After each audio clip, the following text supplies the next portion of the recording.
So what is the political fallout from all this? Here now is Charlie Hurd. He's the Washington Times opinion editor and a Fox Business contributor. Charlie, great to see you. President Biden, as we all know, mainly ran on the pandemic. I mean, that was his primary point. Yeah. He was criticizing the previous government, never mind that they had Operation Warp Speed that developed the vaccine, but he claimed that he would get rid of the pandemic, and that's why you should vote for the guy. It doesn't look so good right now, does it? No, it really doesn't. And of course, you're exactly right. And I think one of the reasons that people like Lori Lightfoot and President Biden continue to play so many political games with it is because they have politicized this from day one. They politicized it at the very beginning before we even knew what the virus was, and they attacked President Trump for blaming China and called him xenophobic and racist, and then, of course, flipped the switch when that didn't work or that looked bad, and they started attacking him for not doing enough. It's been crazy, but the thing is that, unfortunately, it worked for them politically. They won the election. They won the Senate. They won, they picked up seats or I guess they lost seats in the House, but they held the House, but it worked for them politically.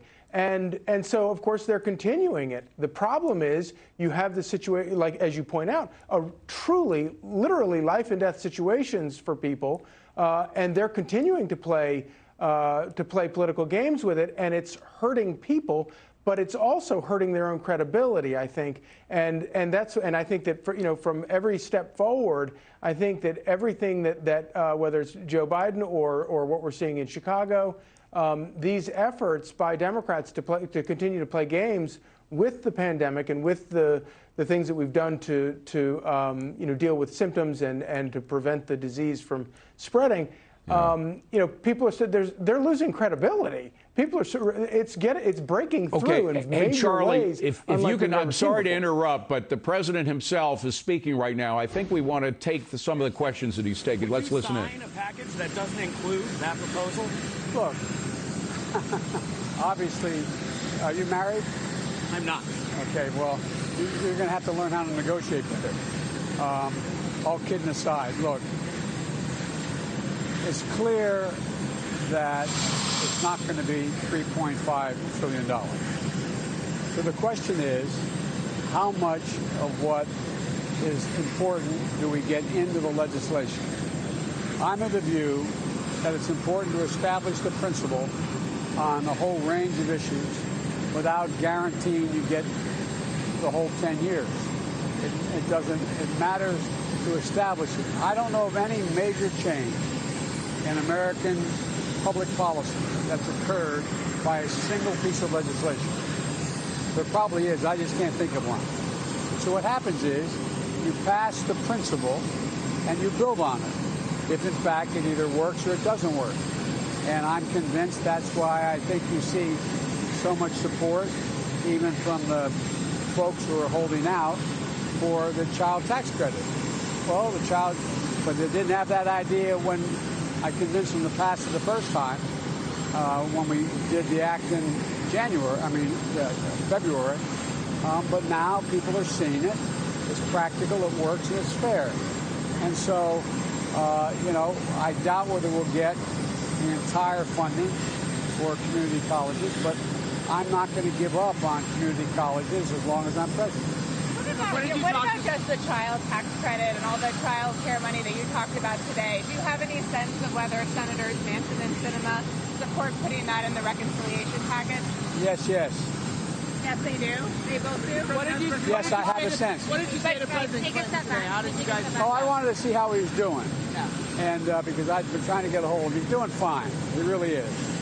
And he's going to be released from the hospital. And we talked about, which we were going to do before, getting together. I haven't seen him in a while. And for him to come over and have some lunch and talk. He was very encouraging about why he thought the policies I was pursuing made sense. But we didn't get into much detail, except I was mainly just to see how he's doing. Is he staying in the hospital or is he getting out? I think he's not in any serious condition.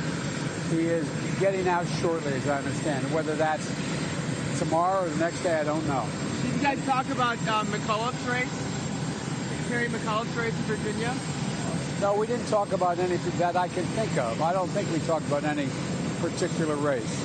I'm going to go in for the governor. Do you think Terry McAuliffe's race is a foreshadowing for how the Democrats will fare in the midterms? Is that how you see Look, it? I think everybody understandably reads the two gubernatorial off-year elections as being a bellwether of what may happen.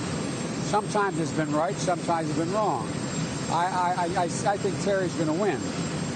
If he doesn't win, I don't know how much you read into that, but I think he'll win. Have you met recently with Lael Brainerd or Chair Powell about the Fed chair search? Nice talking to you. Well, Senator Dodd's been a big Thank you, supporter guys. of Chairman Powell. I mean, did you talk to him about that today? Where No, are I you on didn't. that? No? Earlier, you said that in regard to not getting the full 3.5 trillion, later you would go back for the rest. Sure. What exactly did you mean by that? Figure it out. If you can't figure it out, you shouldn't be a reporter. Thank you guys. Let's go. Thank you guys. Let's go.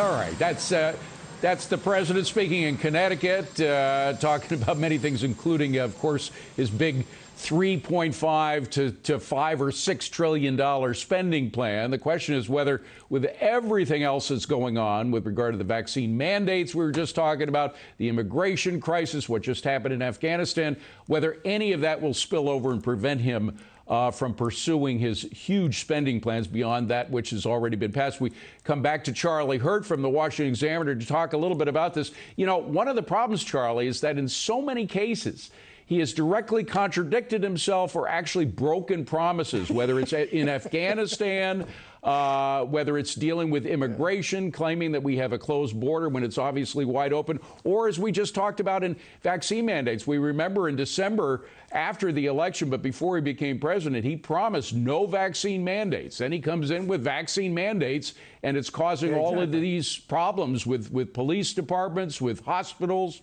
with a whole range of issues. Does that spill over into his other plans, specifically this big spending plan? Oh, I think without any doubt whatsoever. That's the thing about in politics. Once that credibility starts to erode, it's very, very hard to stop it. And it's also very, very contagious. And just watching him on the tarmac there talking, I mean, I don't know what the heck he's talking about half the time. Yeah. But when he starts talking about the way legislation is made, there's a reason that senators or people from Congress almost never get elected president. It's because people don't want to hear these people talking about how the sausage is made. Right. They want to hear big ideas. They want to hear promises. They want to see a vision for the future of America. And that's not what we're getting from this guy. And when he's talking about, the biggest argument that he's making right now about this massive spending bill is that he's going to lower the cost of child care. Well, of course, everybody wants to see the child care costs go down. But if when you go to the gas pump or you go to the grocery store and you see what he's done to prices there, do you really have any faith that whether he gets $5 trillion or $3 or $10 trillion, that he's going to do anything to help the cost of child care? I don't think so. Charlie, just wait and see what happens if we begin to have labor shortages in hospitals and with the already beaten down police departments, if they start losing, 10%, 20%, even half of their police force, which is possible in Chicago, because of these vaccine mandates that he said he wasn't going to implement, which he has. He's going to have even more problems. Charlie, sorry to break into you for the president there, but we appreciate your analysis afterwards. Good to see you. Have a great weekend. Always good to see you, David. Good to see you.